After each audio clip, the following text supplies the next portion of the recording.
It is my extreme pleasure to be here with you guys.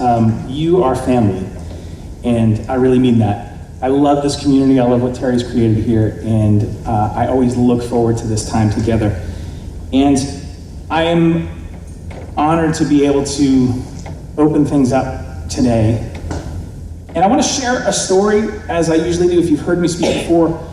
And some of you may be a little familiar with part of the story. But I also want to share a little context also of something that I came across that was really helpful to me, that I hope will be helpful to you as well, something really practical. And so I want to just start with the question, why is the remote not working? There we go, okay. So I want to start with the question of what do you do with a day one? What do you do with a day one? Now there's one thing that I know about everybody in this room. Everyone here has had a day one. Matter of fact, you're having one right now. At this conference, this is day one for many of you. Some of you had the VIP experience. But for most, this is day one. You're here. New experience. If it's not this, then I want you to think back. There was a time at which you were in school the very first day. And maybe it was a lot of tears, a lot of anxiety. Please don't leave me here. I don't know these people. I don't know what's going on, right?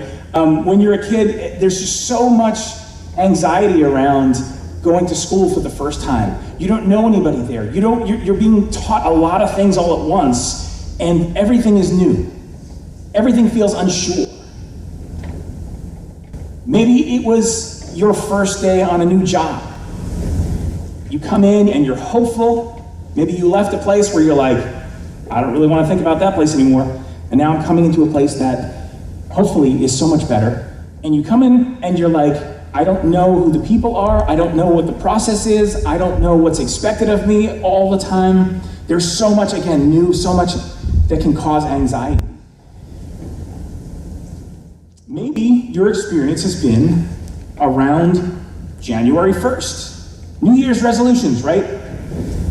You say, this is the year where I'm gonna lose that weight. This is the year where I'm gonna start working out. This is the year, this is my year.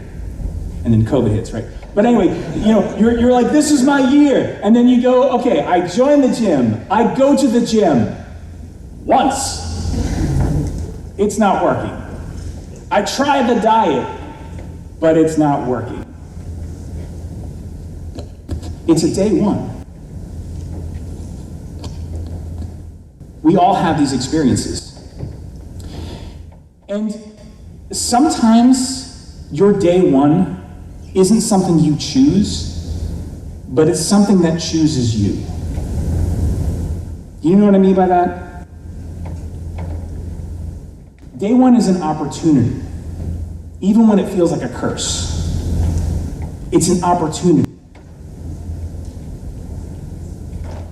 I know in a room like this that there are people who have come in to this weekend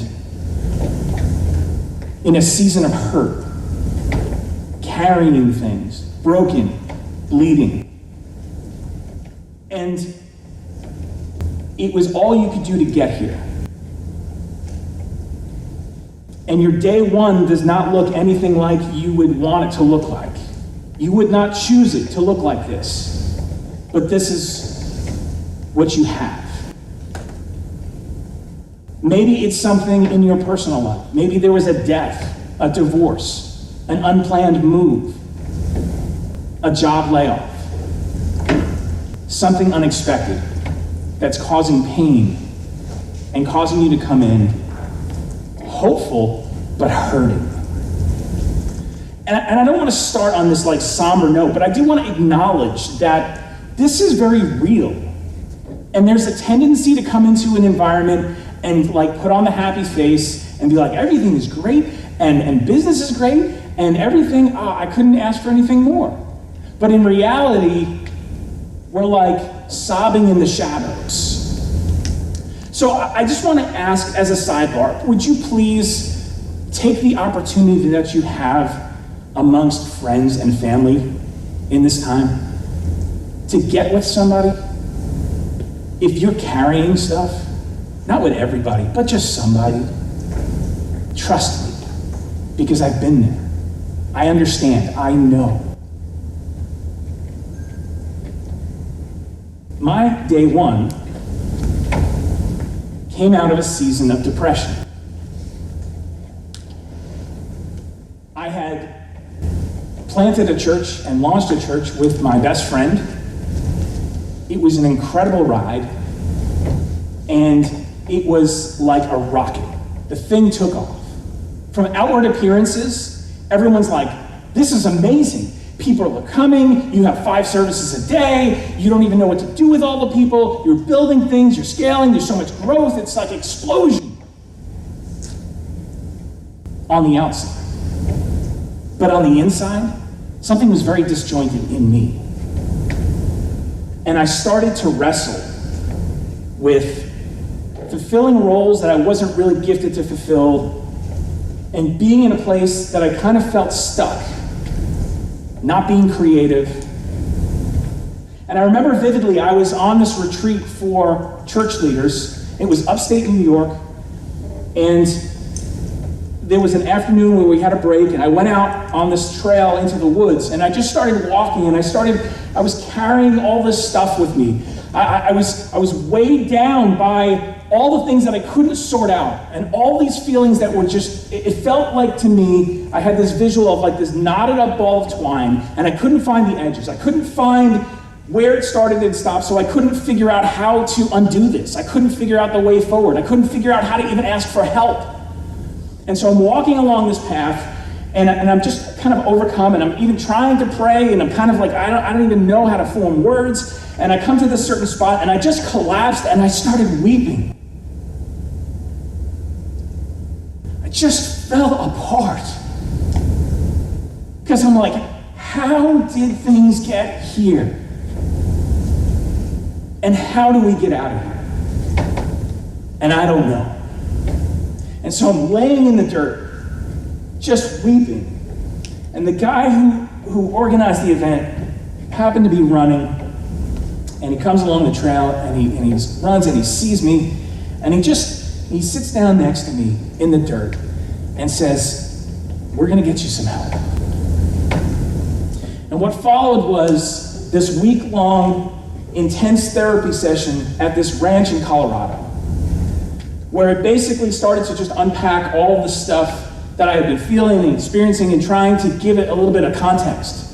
And during that week, there was a question that came to me that I really didn't like and I didn't want to deal with or face. And the question was, what if this place isn't for you? What if the church that you helped start isn't the place that you're supposed to be? And I rejected the question right away because I said, are you nuts? I mean, I sunk my life into this. I gave everything for this. How could this not be a part of my life? How could I walk away from this? That's insane. But as I left that week-long therapy session and I headed back home, that question just plagued me. And it became apparent over the next several months that indeed it was my time to go. But it left me with a bigger question of, well, now what? I feel chewed up from ministry. I don't think I'm going to be heading into working in another church right now. It had been 10 years since I had been involved with graphic design, and it felt like that world passed me by a bit. And so I said, what do I do? I don't even know what my options are as far as a career. Who's going to hire somebody who's desperate and broken and bleeding?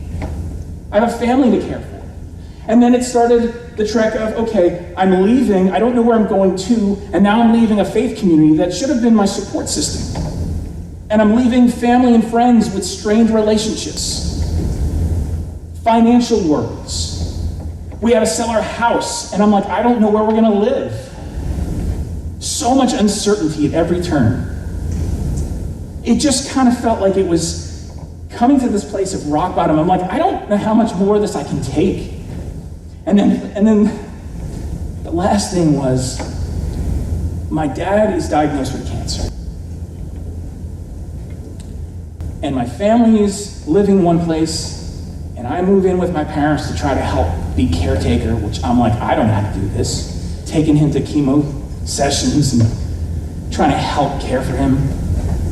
And 3 months go by, and then he passes away. And I'm like, I don't know what to do with this. Is this it? Is this what life has become? Is there a way up from here? Because I certainly don't see it. I was hurting so very much and felt like I had nothing that I could do to help myself.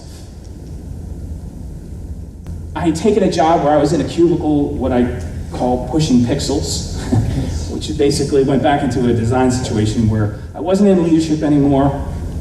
I wasn't part of a team making high-level decisions. I was a guy who just got a punch list and said, here, do this.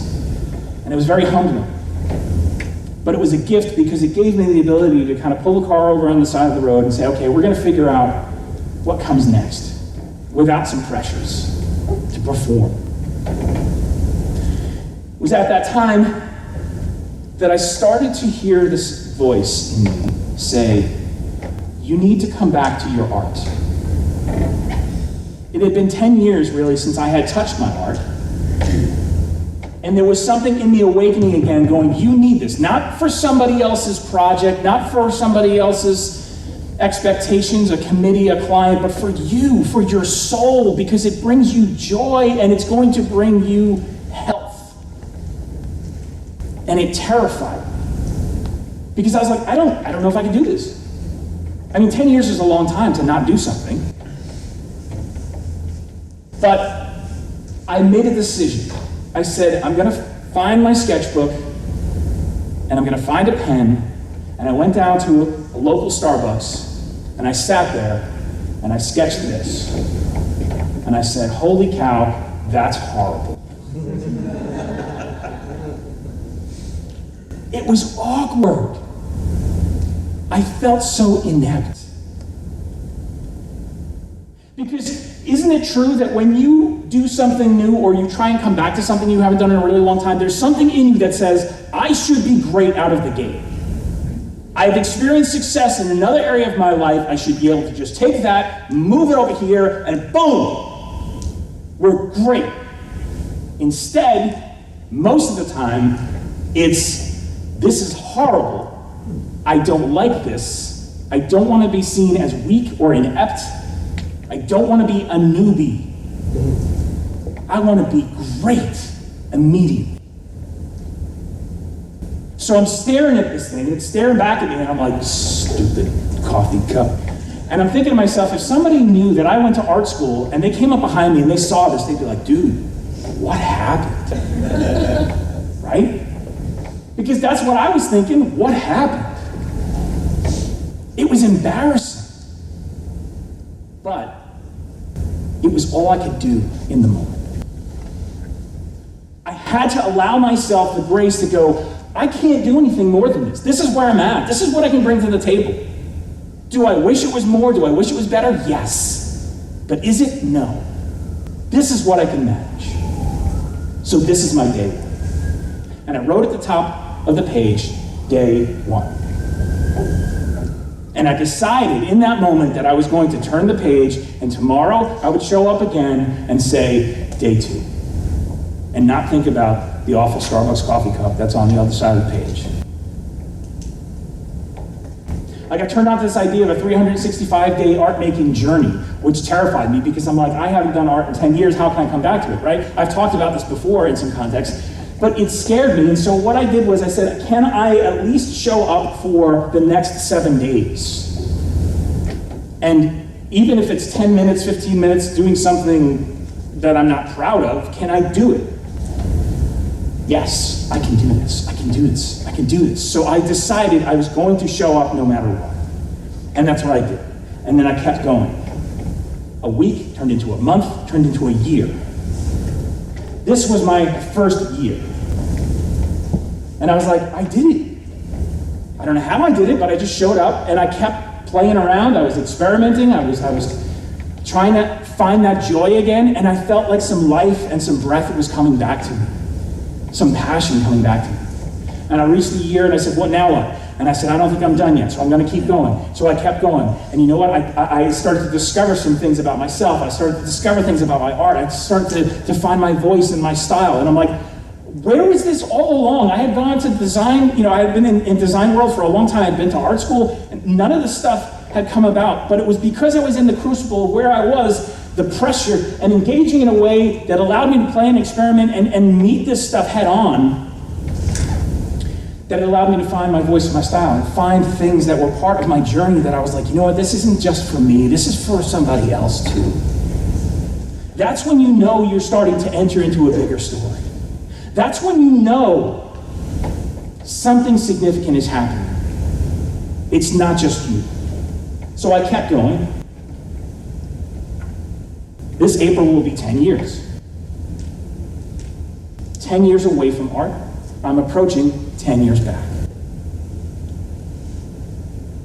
What do you see when you look at that? You're like, not much, dude, that's small.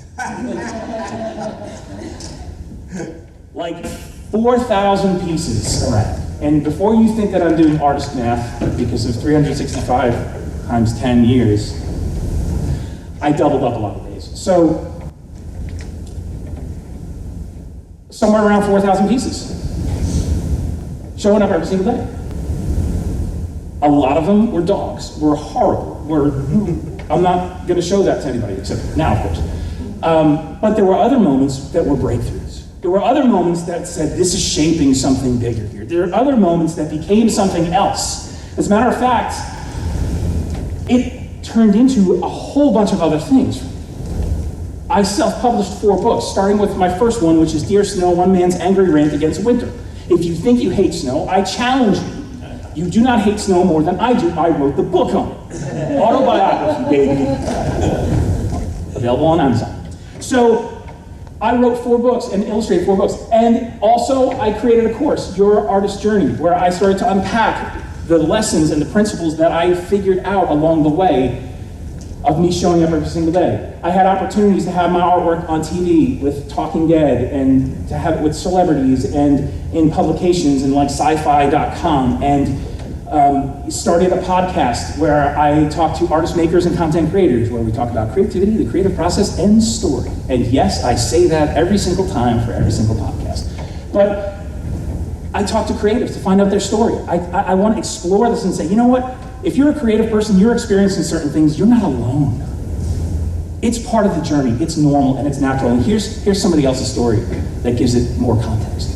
I had opportunities to live sketch events, like I'm doing this one, you'll see me sketching, and it's turned into international opportunities even. I started a creative community called Daily Creative Habit, where I'm encouraging other creative people to show up every single day, just like was my experience, to say, you can do this. There's more if you show up. Put the work in. Choose yourself. Stop waiting to be chosen and picked. Nobody's coming to rescue you. Choose yourself. So I encourage people to join that. Opportunities to speak like I'm doing right now. All of this because I said, I'm going to show up for day one.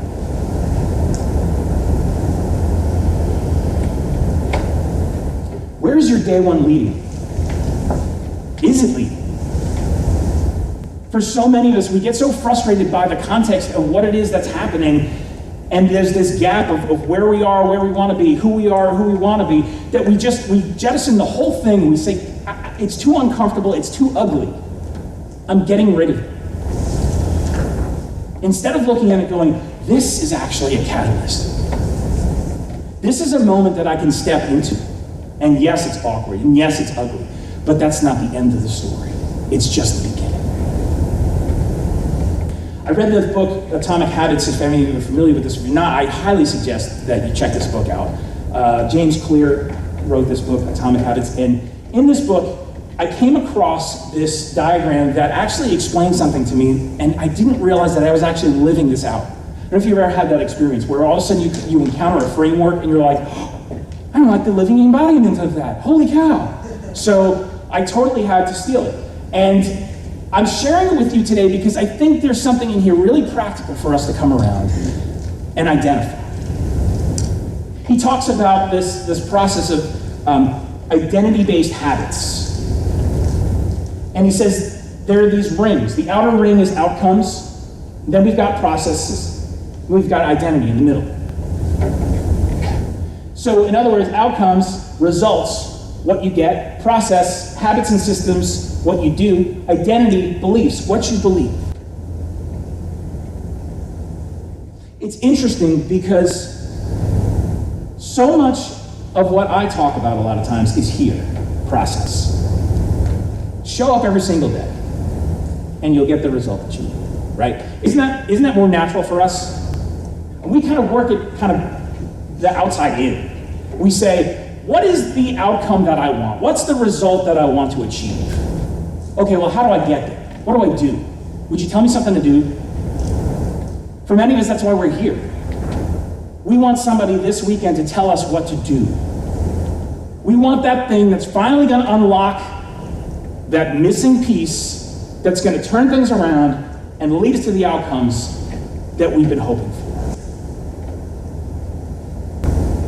But there's a missing piece in this that we're not addressing, which is the most important piece in the middle, identity. The bigger question, the bigger goal of day one is not, what am I going to do?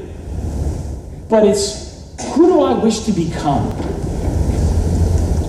Who do I wish to become? That's so much bigger of a question. That's why I think a lot of times we avoid it.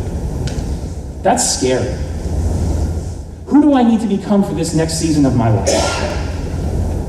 Who do I need to become in order to accomplish the things that I want to accomplish? Who is the type of person that could get the outcome I want? What does that person look like? And again, that's scary because a lot of times, if we take the time to uncover that and really identify that, and then we hold up a mirror of ourselves and we're like, ooh, I'm not the person that I need to be. And it's easier to just keep trying different things to do than to address that question of who is it that I need to be. James Clear talks about the process of doing this. So how do you figure out the identity piece? How do you come about this a different way as opposed to coming to process and outcomes and forgetting about the identity? He says, number one, decide the type of person you want to be. It's a decision. Just like I decided that day, I said, I'm going to show up in that chair and draw that Starbucks coffee cup. That's the type of person I want to be. I want to be an artist again. I wasn't, but that's who I wanted to be. And so I said, what is the type of person? What does that look like? Well, that looks like somebody sitting down, putting their butt in the chair and doing the work. The second one is prove it to yourself with small wins. In other words, identify who it is that you need to become, and then prove it to yourself. Because automatically we're going to say, yeah, that's who I need to be, but I can't because... And then we start just going down the excuse trail, where we have so many limiting beliefs about ourselves. It's possible for other people, but not for me. I mean, I don't know. I'd rather just camp out again and just tell me what to do. Give me a strategy. But it's figure out the type of person you want to be, then prove it to yourself with small wins. That's what I was doing, and I didn't even know it, when I showed up that first week. 10, 15 minutes at a time, sketching, going, I don't know if this is doing anything, but this is what I think a person who has work, who was an artist, that's what they would do. They'd show up and actually put the work in. Let's take it out of art, because I know many of you would be like, I don't really get that whole thing. That's good for you, but want to become a better writer. What does that look like? The identity piece. Become the type of person who writes 1,000 words each day. What does that person look like? Small win, write 1 paragraph each day this week. Not month, not year, this week. 1 paragraph. But that's too small. That's not going to move the needle. I need something grand gesture. No, prove it to yourself. Prove that you can be that person. Then when you start experiencing those wins, you've convinced yourself, you know what? This isn't just hopeful wishing. This is actually moving into who I should be and could be and need to be. Benjamin Franklin said, the things you do often create the things you believe. It's this process to be involved in. You need to show up, you need to be engaged. It's reinforcing, showing, proving to yourself, you can do this. For so many of us, we get stuck here in the middle, the process. And then we wonder why, year after year, we come to conferences, maybe even this conference, and we hear a bunch of things, and we fill a conference notebook with all sorts of methods, principles, tactics, strategies. And then it doesn't work. And then we don't get traction. Or we try and it's like, nah, I guess it works for everybody else, but for me, I'm a lost cause. Because we don't get to the identity piece. What will you do with your day one? Will you do anything? Will it be a day one and a final day, all on the same day? Much like the diet or the exercise plan. The choice is yours.